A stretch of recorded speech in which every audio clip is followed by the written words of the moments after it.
حالات و واقعات اور موجودہ جو ماحول پیدا ہوا ہے، اس تناظر میں اگر ہم دیکھیں تو ہماری ذمہ داریاں پہلے سے کہیں بڑھ گئی۔ مجھے پاکستان کے مختلف شہروں میں، علاقوں میں جانے کا اتفاق ہوتا ہے۔ بحیثیت ایک ذمہ دار کے وہاں کے علماء سے ملاقات ہوتی ہے، طلباء سے بھی ملاقات ہوتی ہے، بہت ساری ایسی چیزیں دیکھنے کو ملتی ہیں، مشاہدے میں آتی ہیں، اور وہاں بھی گزارشات کی جاتی ہیں۔ انہی باتوں کے تناظر میں میں آپ سے بھی دو چند باتیں کرنے کی جسارت کرتا ہوں۔ بحیثیت اہل حدیث پاکستان میں جہاں کہیں بھی لوگ موجود ہیں، تاجر ہیں، ذمہ دار ہیں، ملازم ہیں، سرکاری عہدوں پہ فائز ہیں، ان کے حالات تو بہت بہتر ہیں۔ دولت کی ریل پیل بھی ہے، بہت سارے وسائل ان کے پاس موجود ہیں۔ محترم ڈاکٹر صاحب تشریف لائے ہیں، ہم نے خوش آمدید کہتے ہیں۔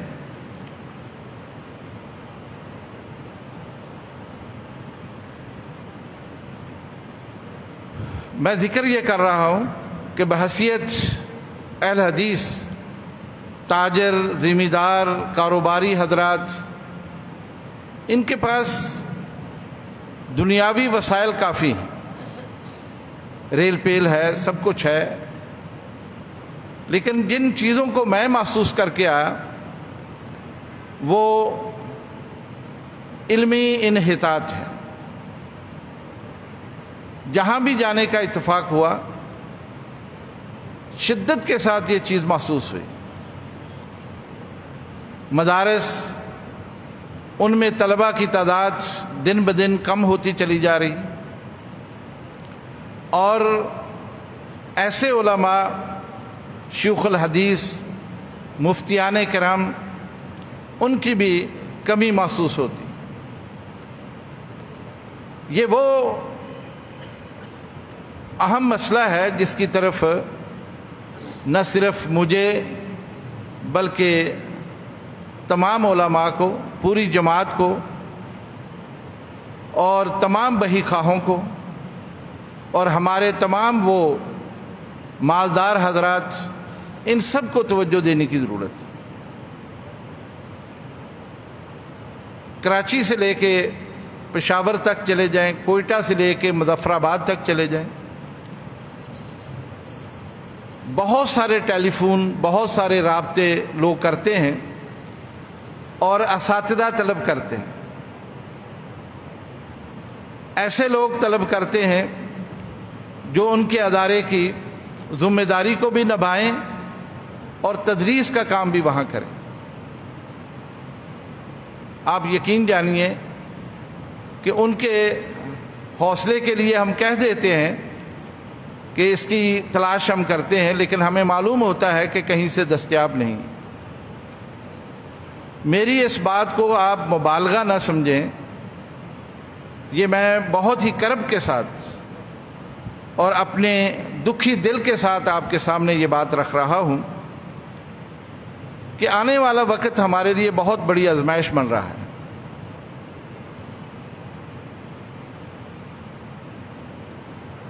یہ خوش کن بات تو ہوگی کہ جماعت میں نوجوان کافی حد تک دینی تعلیم کی طرف متوجہ ہوں گے اور پڑھ چکے ہیں، اور مختلف مقامات پر وہ خدمات بھی سر انجام دیتے ہیں، خطیب بھی ہیں، مدرس بھی ہیں، اور بہت سارے میدانوں میں وہ کام بھی کر رہے ہیں،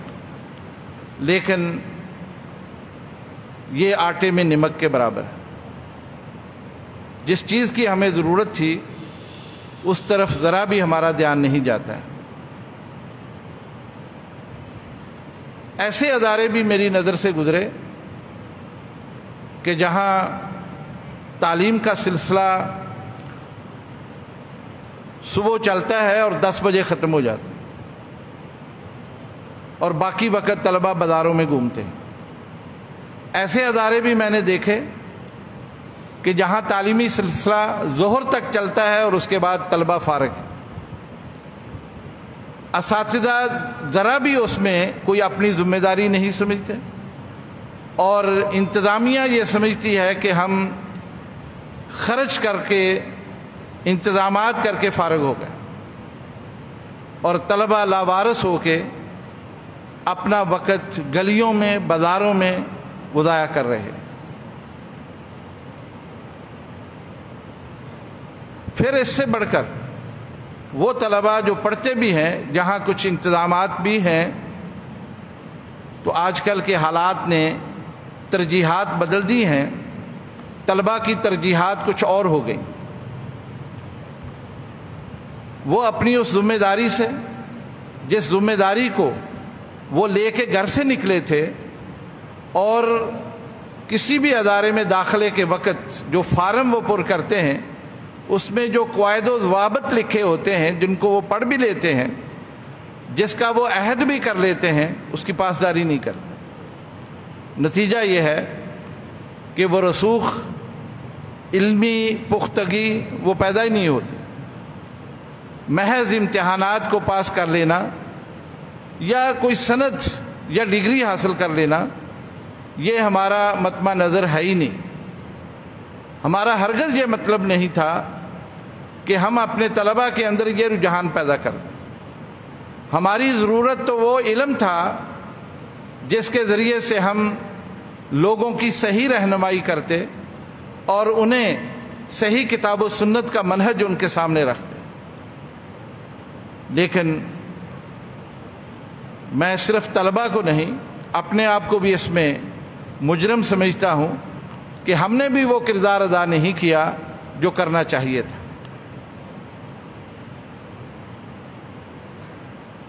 عام طور پر کتابیں پڑھی جاتی ہیں،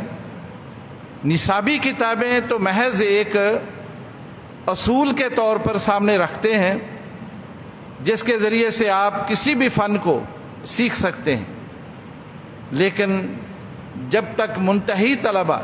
خاص طور پر خارجی مطالعہ نہیں کرتے ہیں، وہ نصاب ان کا معاون نہیں بن سکتا۔ آج نصاب کی کتابیں بھی پڑھنا ہمارے لیے گراں ہیں،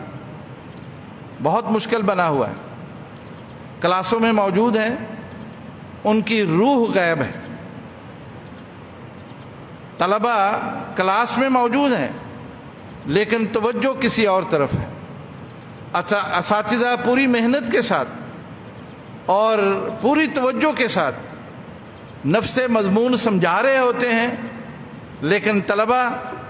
کسی اور وادی میں گھوم رہے ہوتے ہیں۔ نصاب بھی پڑھنا ان کے لیے بہت مشکل بنا ہوا ہے، اور وہ وقت جو کلاس میں وہ گزارتے ہیں وہ بھی ان کے لیے ایک امتحان ہوتا ہے۔ اور اس کا جائزہ ایک جگہ نہیں، کئی جگہوں پر ہم نے لیا ہے اور اس چیز کو ہم نے محسوس کیا۔ مسائل جہاں طلبہ کو توجہ دلانے کے ہیں، ان میں دلچسپی پیدا کرنے کے ہیں، ان کی توجہ حاصل کرنے کے لیے کچھ ایسے پروگرام وہاں کرنے کے ہیں، وہ اپنی جگہ پر ہے، لیکن اس سے بڑھ کر اب ضرورت یہ محسوس ہو رہی ہے کہ ہم ان کا کوئی نفسیاتی علاج بھی کریں، نفسیاتی علاج بھی ان کا کچھ کریں۔ آپ یقین جانیے، یہاں میرے تمام محترم بزرگ اکابر موجود ہیں۔ چند دن پہلے کی بات ہے کہ میں اپنے اساتذہ کے ساتھ توحید آباد ہم گئے ہوئے تھے، اور وہ سلسلہ تبلیغ کا ایک وہاں عرصہ سے میاں فضل حق صاحب اور ان کا خاندان، اللہ ان کو اس کا بہتر اجر دے، جو سینکڑوں مسجدیں انہوں نے اس علاقے میں بنا رکھی ہیں، وہاں وہ سلسلہ جاری ساری رہتا ہے۔ اسی سلسلے میں ہم گئے۔ واپسی پر میں نے جامعہ سلفیہ اسلام آباد میں ایک پروگرام رکھا تھا۔ پاکستان کے ایک بہت ہی معروف ماہر نفسیات ڈاکٹر رضوان شہاب الدین صاحب جو کہ ہزارہ یونیورسٹی میں پڑھاتے ہیں، ان سے میرا ایک تعلق تھا، میں نے ان کو وہاں دعوت دے رکھی تھی، اور اپنے اساتذہ کو میں نے کہا کہ ان سے ہم مکالمہ کرتے ہیں، بات کرتے ہیں، جو مسائل اس وقت ہم مدارس میں محسوس کرتے ہیں وہ اس سے ہم بات کریں اور اس کا کوئی حل نکالیں۔ کون سی وہ چیزیں ہیں جن کے کرنے سے ہم طلباء کو تعلیم کی طرف راغب کر سکتے ہیں، ان میں دلچسپی پیدا کر سکتے ہیں اور انہیں ان مقاصد تک لے جا سکتے ہیں جن کے لیے یہ خود بھی ان مدارس میں موجود ہیں اور جن کے لیے یہ بڑی بڑی بلڈنگیں، بڑی بڑے ادارے اور ان کے کروڑوں کے اخراجات ہو رہے ہیں۔ جب ان سے ملے اور یہ نشست ہماری تقریباً 4 گھنٹے وہاں رہی، وہاں کے مقامی اساتذہ بھی اس میں شامل رہے، جو باتیں ہم نے ان سے کہی اور جن چیزوں کو انہوں نے ہمارے سامنے رکھا ہے، تو میں یہ سمجھتا تھا کہ جب تک ہم ان مسائل کو حل نہیں کرتے ہم اپنے ہدف کو نہیں پہنچ سکتے۔ دیکھیے، تعلیم وہ انسان اپنے تجربات، اپنی مہارت، اپنا علم، اپنی کارکردگی دوسروں تک منتقل کرنے کا ایک ذریعہ ہوتی ہے۔ تعلیم اسی کو کہتے ہیں، لیکن یہ اس وقت منتقل ہوتی ہے جب طالب اور مطلوب دونوں چیزیں نفسیاتی طور پر ملتی ہوں۔ حالت یہ ہے کہ جہاں اساتذہ محنت کر کے آتے ہیں وہ طلباء کے اس مزاج کو نہیں سمجھتے جس مزاج کے ساتھ ان کو وہ بات کرنی ہے، اور طلباء کے اندر یہ کمی محسوس ہوتی ہے کہ وہ اس تیاری کے ساتھ اس مجلس میں نہیں آتے ہیں جس کی وہاں ضرورت ہوتی ہے۔ وہ ایک جیسے انسان ڈیوٹی پہ جاتا ہے نا، ایک وقت گزارنے کے لیے جاتا ہے کہ میری اب یہ ذمہ داری ہے کہ صبح 8 سے لے کے 2:30 بجے تک میں نے کلاس میں رہنا ہے، وہ ایک ذمہ داری سمجھ کر، ایک ڈیوٹی سمجھ کر وہ کلاس میں اپنے وجود کو ظاہر کرتا ہے اور ذرا بھی کسی مضمون کے بارے میں اسے کوئی دلچسپی نہیں ہوتی، اور استاد یہ سمجھتا ہے میری یہ ذمہ داری اور ڈیوٹی ہے کہ میں نے اس سبق کو ان کے سامنے دہرانا ہے۔ نتیجہ یہ ہے کہ اس کا نتیجہ 0 آتا ہے۔ میں دکھی دل کے ساتھ یہ بات کر رہا ہوں اور اپنے اس تجربے کی روشنی میں میں یہ بات محسوس کرتا ہوں۔ وہ نفسیات جو ایک استاد کو سمجھنی چاہیے، اور جب تک استاد اور طالب علم کی نفسیات ایک نہیں ہوتی ہیں بات بنتی نہیں۔ آپ طلباء اس وقت جس مرحلے سے گزر رہے ہیں وہ وقت دور نہیں ہے جب آپ بھی انہی مسندوں کے اوپر آ جائیں گے، آپ کی ذمہ داریاں بھی یہی آ جائیں گی، لیکن اس وقت آپ کے پاس وقت نہیں ہوگا کہ آپ اس کے لیے صحیح طریقے سے تیار ہوں۔ یہی وقت ہے کہ آپ اپنے آپ کو اس کے لیے تیار کریں اور وہ ذمہ داری اور وہ بوجھ اٹھانے کے لیے اپنے آپ کو تیار کر لیں۔ بات میں اس ماہر نفسیات کی کر رہا تھا، جب ہم نے اپنے مسائل ان کے سامنے رکھے تو اس نے اس بات کو محسوس کیا کہ یہ محض ایک دینی اداروں کا نہیں، اس وقت پوری قوم جس کشمکش میں مبتلا ہے اور جن حالات سے دوچار ہے اس کے اثرات تمام شعبہ ہے زندگی کے اوپر آ گئے، اور یقیناً ہم بھی اس سماج کا حصہ ہیں۔ جو کچھ معاشرے میں ہوتا ہے، جو کچھ ہم دیکھتے ہیں اور سنتے ہیں اور ہمارے تک پہنچتا ہے، اس کے اثرات ہمارے اوپر بھی ہوتے ہیں، اور جب تک ہم اس سے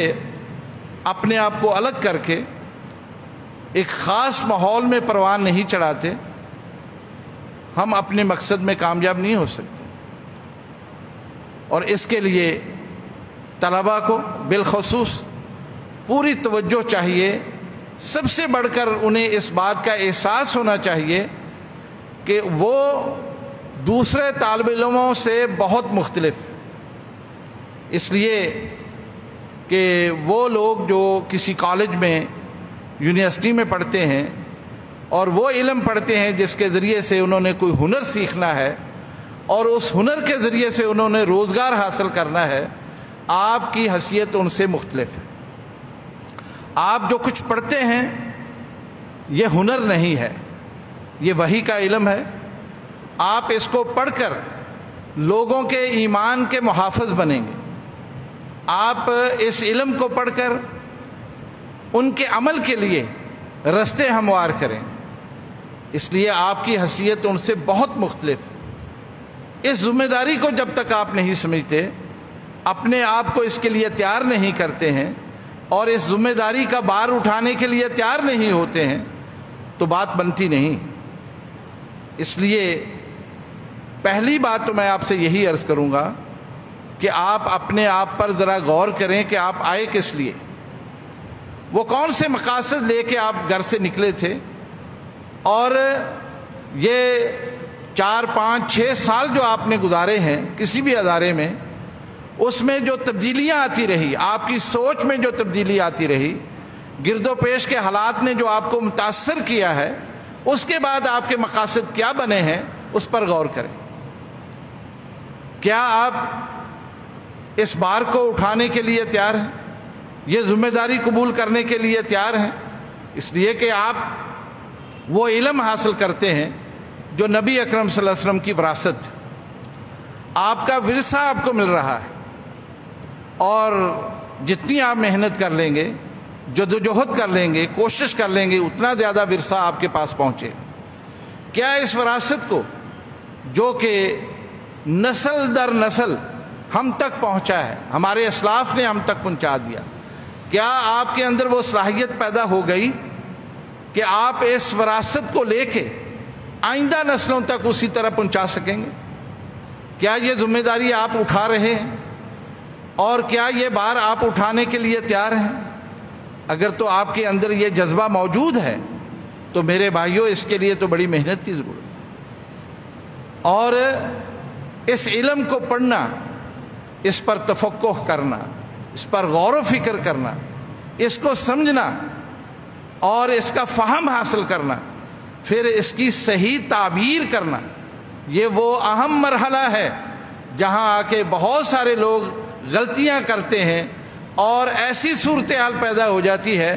کہ جس کا خمیازہ پھر پورا مسلک اہل حدیث بھگتا ہے۔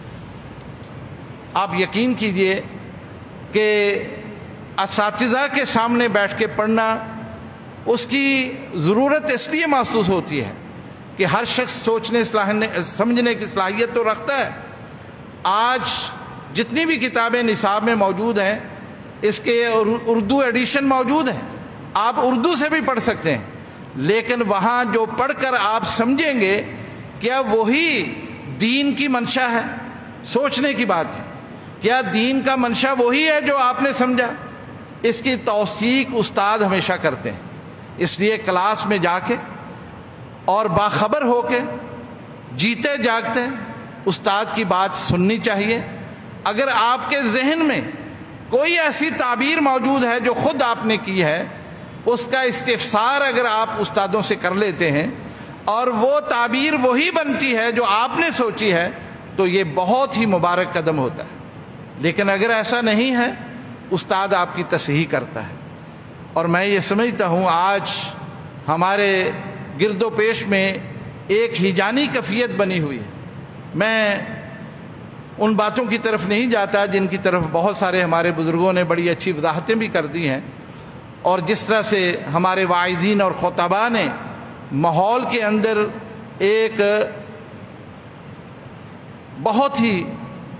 سختی سی پیدا کر دی ہے اور اعصابی تناؤ پیدا کر دیا ہے، اس سے بچنے کی ضرورت ہے۔ اور اس کی ایک وجہ صرف یہی ہے کہ جو کچھ وہ پڑھتے ہیں، جو سمجھتے ہیں، اس کی صحیح تعبیر نہیں۔ قرآن اور حدیث کی صحیح تعبیر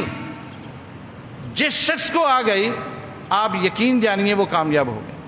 اور اسی کے لیے یہ مدارس موجود ہیں، اسی کے لیے یہ اساتذہ موجود ہیں، اسی کے لیے تعلیم کا یہ اہتمام موجود ہے۔ ورنہ تو آپ دیکھیے بہت سارے ایسے لوگ بھی ہم نے دیکھے ہیں جنہوں نے اپنے مطالعے کے زور پر بہت کچھ کہا ہے، لکھا ہے، لیکن ایک زمانہ جانتا ہے کہ کہاں کہاں انہوں نے غلطیاں کی ہیں۔ اس لیے میرے عزیزو، اس بات کو ذہن میں رکھیں کہ آپ جن اداروں کے اندر آئے ہیں، آپ کی اولین ذمہ داری یہی بنتی ہے کہ اساتذہ سے قربت رکھ کے، قریب ہو کے ان سے فہم حاصل کریں، اور صحیح تعبیر جو ہے کتاب و سنت کا صحیح استنباط جو ہے اس کو حاصل کرنے کی کوشش کریں۔ ہمارے شیخ الحدیث حافظ ثناء اللہ مدنی رحمہ اللہ ہمیں جب جامعہ سلفیہ میں پڑھایا کرتے تھے اور ابو داؤد شریف وہ پڑھاتے تھے، ان کی عادت تھی کہ پورا سبق 1 گھنٹے کا پیریڈ ہوتا تھا، سبق پڑھانے کے بعد چند احادیث ہمیں دیتے اور یہ کہا کرتے تھے کہ بھئی اس حدیث سے کیا کیا مسائل مستنبط ہوتے ہیں وہ کاپیوں پر لکھ کر لائیں، لیکن ایک دوسرے کی نقل نہ کریں۔ ان کا مقصد یہ ہوتا تھا کیا حدیث سے استنباط کا ملکہ ان بچوں میں پیدا ہوا یا نہیں ہوا، اور یہ چیزیں وہ دوسرے دن ضرور چیک کرتے، دیکھتے، اگر کہیں غلطی ہوتی تو اس کی تصحیح کرتے، اگر کوئی صحیح ہوتی تو اس کی حوصلہ افزائی کرتے۔ آپ یقین کریں یہ ایسی مشق تھی کہ اس میں دلچسپی بھی بڑی ہوتی تھی، اور ہم ایک دوسرے سے تنافس کرتے کہ میں نے اس حدیث سے کتنے مسائل استنباط کیے، اور یہ سلسلہ پورا سال چلتا تھا۔ لیکن آج ایسی کیفیت نہیں ہے، ہماری مصروفیات کچھ اور بن گئی اور اس طرف ذرا بھی ہماری توجہ نہیں۔ یہی حال قرآن حکیم کے میں تدبر کا ہے۔ قرآن حکیم کا سادہ ترجمہ پڑھ لینا یا نصابی تفسیریں پڑھ لینا، جلالین پڑھ لی ہے، بیضاوی پڑھ لی، فتح القدیر پڑھ لی ہے یا ابن کثیر پڑھ لی ہے، اور از خود ان آیات پر جو احکامات کی ہیں، نواہی کی ہیں، یا بہت ساری اور جن میں تدبر کا حکم دیا گیا ہے، کیا ہم نے کبھی کوشش کی ہے کہ اس پر ہم بھی اپنی کوئی رائے قائم کر کے دیکھیں؟ کیا ہم صاحب رائے قائم کر رہے ہیں؟ کیا ہمارے ذہن میں بھی کوئی صحیح بات آ رہی ہے؟ یہ ساری باتیں بہت ہی ضروری تھی، جس کی طرف سے ہماری سب کی توجہ ہٹی ہوئی۔ میں آپ تمام طلباء سے یہ گزارش کروں گا، خاص طور پر جو منتہی طلباء ہیں، وہ یہ کام، یہ سلسلہ شروع کریں، اپنے اساتذہ کا قرب حاصل کریں، بڑے اساتذہ کی صحبت میں بیٹھیں اور یہ ملکہ اپنے اندر پیدا کرنے کی کوشش کریں۔ دوسری بات میں جو محسوس کرتا ہوں وہ فتویٰ ہے۔ ہمارے ہاں مدارس میں یقیناً ایسے اساتذہ جو بڑے منصب کے اوپر بھی ہوتے ہیں، بڑے استاد ہوتے ہیں، وہی یہ ذمہ داری نبھاتے ہیں، اور اس ادارے کی طرف سے فتویٰ بھی وہی صادر کرتے ہیں، لیکن معاشرے میں جو پھیلے ہوئے لوگ ہیں وہ سارے مدرسے تک نہیں پہنچتے ہیں۔ کوئی مسجد تک ہے، کوئی آپ کے وعظ کے بعد آپ تک پہنچتا ہے، کہیں آپ تقریر کے لیے گئے تو آپ تک پہنچتا ہے، اور آپ سے وہ مسئلے دریافت کرتے ہیں۔ کیا آپ کے اندر وہ صلاحیت موجود ہے کہ کوئی شخص آپ سے طلاق کے مسئلے پوچھتا ہے، خلا کے مسئلے پوچھتا ہے، کاروباری مسائل پوچھتا ہے، اقتصادیات کے مسائل پوچھتا ہے، ربا کے بارے میں پوچھتا ہے، اور اسی طرح سے بہت سارے اور مسائل ہیں جو سماج میں اس وقت پائے جاتے ہیں؟ کیا آپ کے اندر وہ صلاحیت موجود ہے کہ آپ ان کی وضاحت اور توضیح کر سکیں؟ میرے بھائیوں، یہ اس قدر اس مسئلے سے ہماری توجہ ہٹی ہوئی ہے کہ ہم نہ کرنا تو اپنی توہین سمجھتے ہیں نا، کہ ہم کسی کو یہ کہہ دیں کہ مجھے نہیں آتا، یہ تو ممکن نہیں ہے۔ ہم ضرور کوئی نہ کوئی مسئلہ تو بیان کریں گے، لیکن یاد رکھیں آپ کے بیان کردہ مسئلے پر اگر وہ عمل کرتا ہے اور وہ اگر صحیح نہیں ہے، آپ کسی حرام کو حلال کر رہے ہیں تو ذمہ دار تو آپ ہی بنتے ہیں۔ تو اس لیے بہت نازک مسئلہ ہے، اس طرف توجہ دینے کی ضرورت ہے۔ اور حیران کن بات یہی ہے کہ پورے پاکستان کے مدارس میں اللہ ماشاءاللہ اب آ کے کچھ توجہ ہوئی ہے، وہ بھی 1-2 جگہ پر، کہ تخصص ہو جس میں طلبہ شامل ہو کے فقہ میں تخصص کر لیں، افتاء میں تخصص کر لیں، حدیث میں کر لیں، تفسیر میں وہ تخصص کر لیں، تاکہ ان کے اندر وہ صلاحیت اور وہ ملکہ پیدا ہو جائے کہ وہ جا کے سماج میں کوئی کردار ادا کر سکے۔ پورے پاکستان میں کسی بھی ادارے کے اندر یہ تخصص نہیں۔ میں یہاں اپنے ان تمام بہی خواہوں سے جو اس وقت میرے اکابر یہاں موجود ہیں، ان کی خدمت میں بھی گزارش کروں گا کہ گوجرانوالا شہر بہت ہی ایک درخیز شہر ہے، بہت شاندار شہر ہے، اور اس کا ماضی بڑا تابناک ہے۔ یہاں کے اکابر علماء نے یہ کردار بہت شاندار طریقے سے ادا کیا۔ تو میری آپ سے بڑی ہی درد مندی کے ساتھ یہ گزارش ہے کہ آپ بھی تخصص کا کوئی ایسا شعبہ یہاں کسی بھی ادارے میں قائم کریں، اور ان طلباء کو جو فارغ التحصیل ہو جاتے ہیں کم از کم 1 سال کے لیے ان کو اس میں لگائیں، اور ان میں وہ مہارت پیدا کر دیں کہ یہ ہماری اس کمی کو پورا کر سکیں۔ اس کے ساتھ یہ بات بھی ہم محسوس کرتے ہیں کہ وہ ادارے جو ہمارے پورے پاکستان میں پھیلے ہوئے ہیں انہیں منتظمین کی ضرورت ہوتی ہے، ایسے رجال کار کی ضرورت ہوتی ہے جو تدریس کے ساتھ اس کا انتظام و انصرام بھی کر لیں۔ میرے پاس بے شمار لوگ رابطے کرتے ہیں کہ کوئی ایسا شخص ہمیں دے دو جو ادارے میں تدریس کے ساتھ انتظامیہ کا مسئلہ بھی حل کر دے، لیکن سچی بات یہی ہے جب ہم گرد و پیش پر نظر دوڑاتے ہیں تو بڑی مایوسی ہوتی ہے۔ آپ یہ کام دوران تدریس جب پڑھتے ہیں، آپ بطور طالب علم جب ہوتے ہیں، یہ کام سیکھ سکتے ہیں، ادارے کے ساتھ آپ منسلک ہو سکتے ہیں، ان شخصیات کے ساتھ جو انتظامی امور سر انجام دیتے ہیں ان کا قرب حاصل کر کے یہ سارے کام آپ سیکھ سکتے ہیں۔ میرے بھائیوں، یہ ادارے ہم نے ہی چلانے، ہماری ہی یہ ذمہ داری بنتی ہے۔ ہمارے ہاں یہ ماحول ہے کہ کوئی استاد منتظم ہو تو وہ کامیاب ہوتا ہے، اگر منتظم استاد نہیں ہے طلبہ اس کو قبول نہیں کرتے ہیں۔ نتیجہ یہ ہے کہ ان اداروں کے اندر ہم نے دیکھا ہمیشہ چپلس رہی، ہمیشہ وہاں مسائل کھڑے رہے۔ اس لیے اگر ایسا آدمی جو مدرس بھی ہو اور انتظامی صلاحیت بھی رکھتا ہو، وہ اس ادارے کو 4 چاند لگا دیتا ہے۔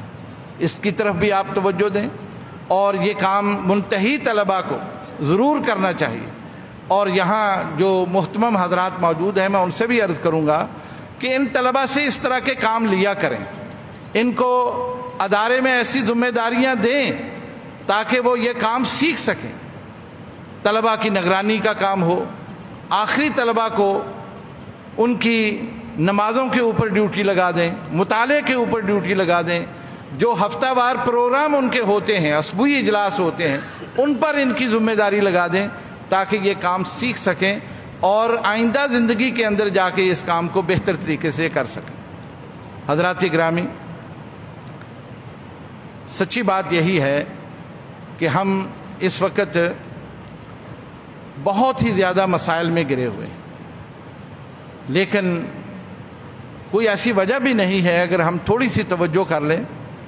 اور مل جل کر ان مسائل کو حل کرنے کی کوشش کریں تو ہم اس خلا کو پورا کر سکتے ہیں۔ اور جو اس وقت لوگوں کی ضروریات ہیں، علمی سطح پر ان کی رہنمائی کرنے والے، صحیح کتاب و سنت کی ان کو تعلیم دینے والے، دعوت و اصلاح کرنے والے، وہ یقیناً پیدا ہو سکتے ہیں، لیکن اس کے لیے محنت اور آپ کا اخلاص، للہیت، اس کی اشد ضرورت ہے۔ یہ تو وہ تمام انتظامی تدریسی وہ ضروریات تھی جس کی طرف میں نے توجہ دلائی ہے۔ آخری بات میں یہ آپ سے عرض کرنا چاہتا ہوں کہ دینی طالب علم، اس میں روحانیت بھی ہونی چاہیے۔ جب تک اس میں روحانیت نہیں ہے یہ بات بنتی نہیں ہے، کیونکہ ہمارا جس شعبے سے تعلق ہے اس کی اساس اور بنیاد ہی روح ہے۔ جب روح پاکیزہ ہوگی، طاہر ہوگی، اس کا تزکیہ ہوگا اور وہ ایک اچھی فضا میں اس کی روح پرورش پا رہی ہوگی تو یقیناً پھر یہ کام بہت آسان ہوتا ہے۔ اللہ کے ساتھ تعلق، اللہ کے ساتھ قرب اور نبی اکرم صلی اللہ علیہ وسلم سے محبت، یہ 2 ایسی چیزیں ہیں کہ طالب علم کی زندگی میں ہونی چاہیے۔ آپ اپنی نمازوں کے ساتھ ساتھ، قرآن حکیم کی کثرت کے ساتھ تلاوت اور رات کی تہجد کی نماز، اس کا اہتمام ضرور کریں۔ اس سے انسان کے اندر للہیت بھی پیدا ہوتی ہے، روح تازہ ہوتی ہے، اور انسان کے اندر اللہ کی خشیت آتی ہے اور اللہ کا قرب حاصل ہوتا ہے، اور پھر اس کے کام میں خیر و برکت ہوتی ہے۔ اللہ اس کی اس قربانی کو قبول فرما کے لوگوں کے دلوں میں اس کی محبت پیدا کر دیتے، آپ کی بات میں تاثیر آ جاتی، آپ جو بات کریں گے وہ مؤثر ہو۔ اسی طرح رسول اللہ صلی اللہ علیہ وسلم سے محبت، آپ کا عمل وہ ہماری زندگی کا حصہ ہو، اور اس کی روشنی میں اپنی زندگی کو بنانے کی کوشش کریں۔ جتنی زیادہ آپ کے اندر اللہ کے رسول کی محبت ہوگی، یہ علم اتنا ہی آپ کے اندر گہرائی کے ساتھ آ جائے گا، اور آپ لوگوں کے لیے کارآمد بنیں گے، اور یقیناً انشاءاللہ دنیا میں بھی آپ سرخرو ہوں گے، اور اس کا فائدہ آخرت کو بھی آپ کو ملے گا۔